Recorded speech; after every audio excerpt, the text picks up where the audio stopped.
This is going to be a video not about how to crochet, but how to use a charted pattern for crochet if you're a lefty. And maybe if you're right-handed too. This is a pattern I pulled off of the internet.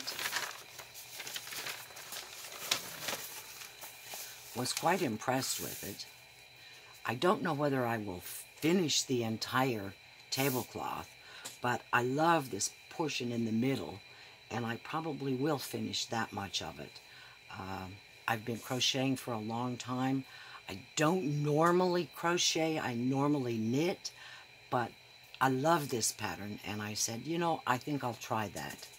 So I went through my stash, and I found a couple of balls of crochet cotton that I thought would work.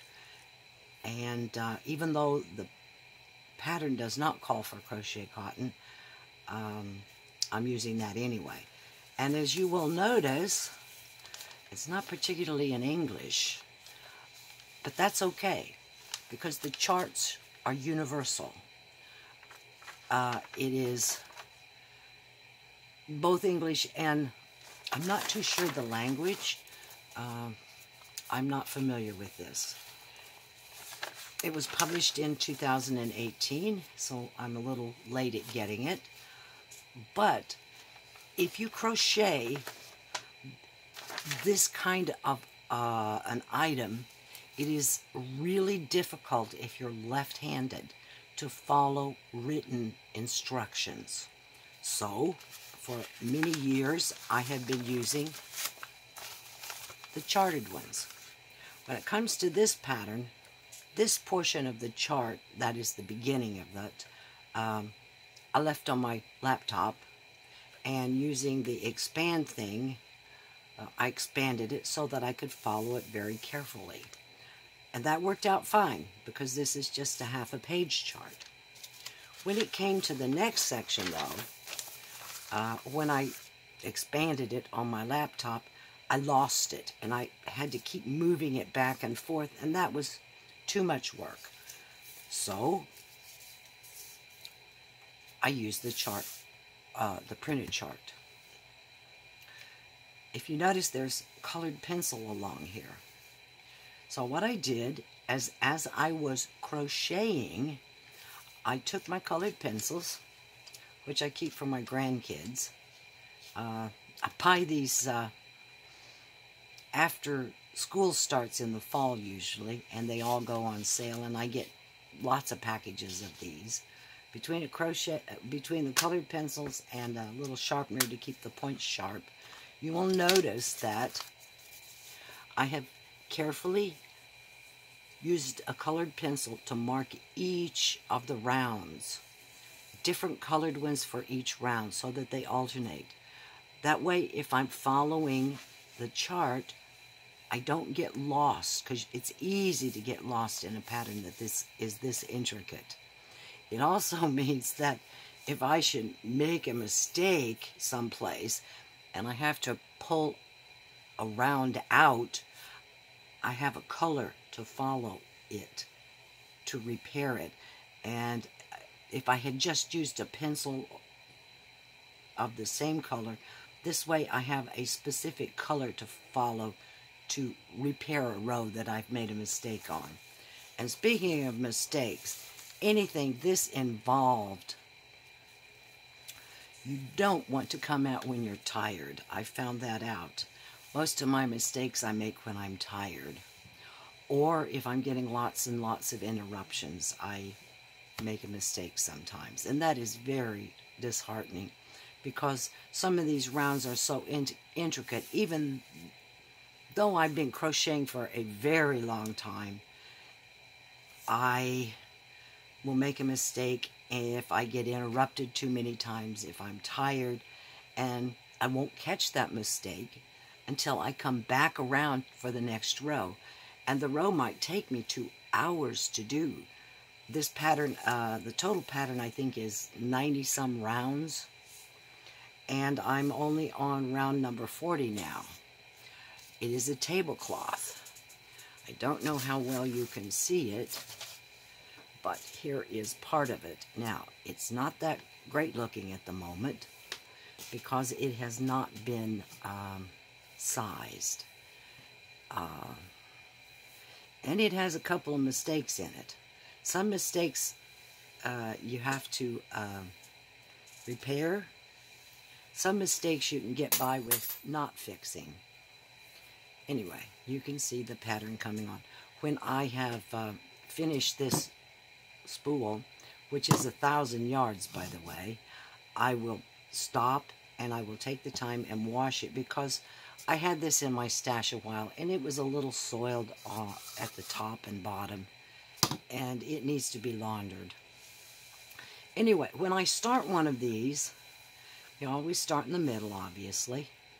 I always leave my beginning tail on the back side because it's easy to pick up this and go the wrong way, and that's not fun at all. I also use a clip. Now, this is just a little hair clip for my granddaughters to mark the beginning of my row so I don't get too confused. Now, because I'm a left-handed crocheter, I crochet clockwise. This pattern is written for counterclockwise, and it makes it a little difficult for a lefty to use, but it is a way that you can see how the pattern is laid out, and with a little bit of experience, even though it's supposed to be done counterclockwise, I can do it clockwise. I just read it backwards. Okay? If that makes sense. And when it comes to, once you get started, you can see the way the pattern is laid out, and you can watch it very carefully. And I also reference the pattern frequently. Right now, I am working on this row right here. And when I finish it, I will mark it with another colored marker to know that I have finished it. And then I'll be working on the next one up. This is not a project you finish in a day or a week. It's more like maybe a month, because your hands get sore, because this is very tight, intricate crochet, and it does not go fast. If I'd been doing this in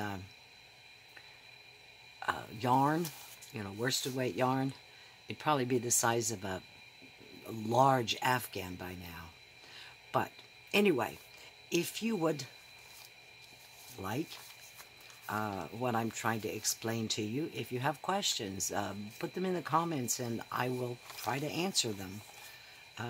It's a lovely pattern. I will also put the link in the comments for this pattern, so that if you want to tackle it, this is not a beginner's pattern. I've been crocheting for 60 years or more. And I learned using regular worsted weight yarn, and eventually graduated to the fine stuff.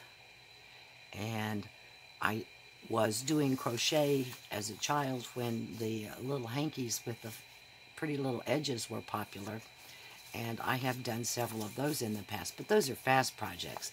This is not. I'll probably stop when I finish the second ball, and that will be someplace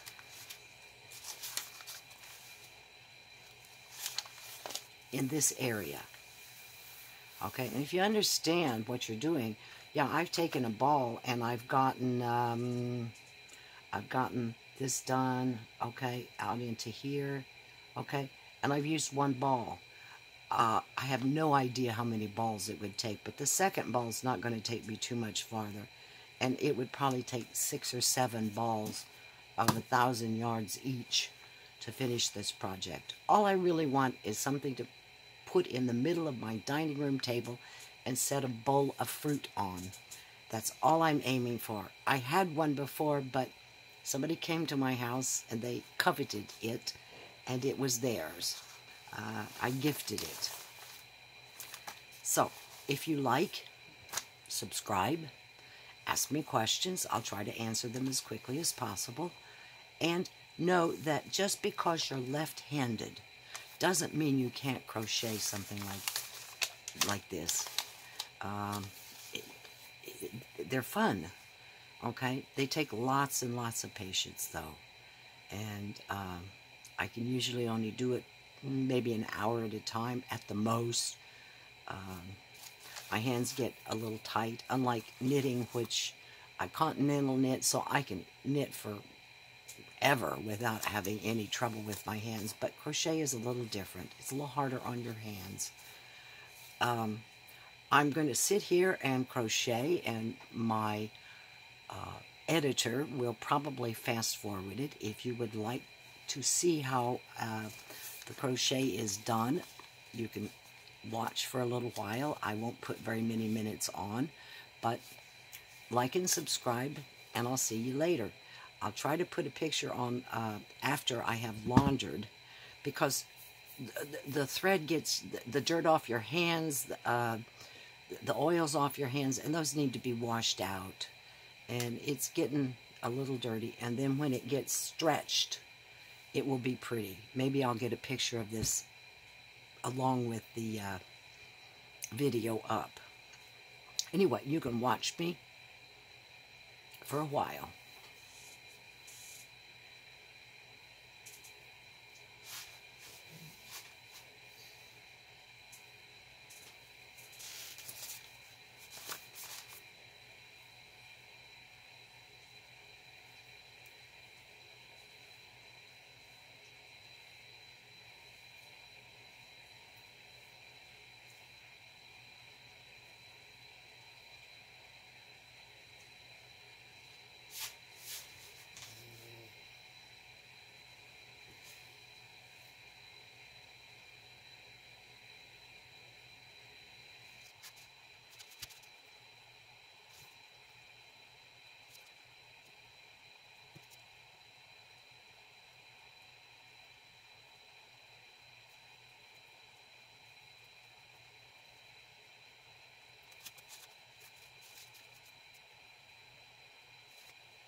I finally finished my large doily or tablecloth, whichever you would like to call it. I ended up using 2 full balls of crochet cotton, 1,000 yards each. The finished product is approximately a little shy of 24 inches radius, which makes it 48 inches diameter, or 4 feet. I like the pattern. As I told you earlier on the original video, I just simply did a simple edging around when I was almost finished with my second ball. And it came out okay. I probably could have done a better edging if I would have been a little more careful with figuring out how long everything was. But I like it. It will do fine for the center of my tablecloth to hold a ball of fruit. That's all I really wanted. Anyway, I hope you like it. It was rather simple to slightly starch. I used a can of spray starch after I had washed it and blotted most of the water out, and laid it on a couple of large bath towels and pulled it into shape. I did not iron it. As you can see, it's only lightly starched. It's not real heavy. That way it drapes better.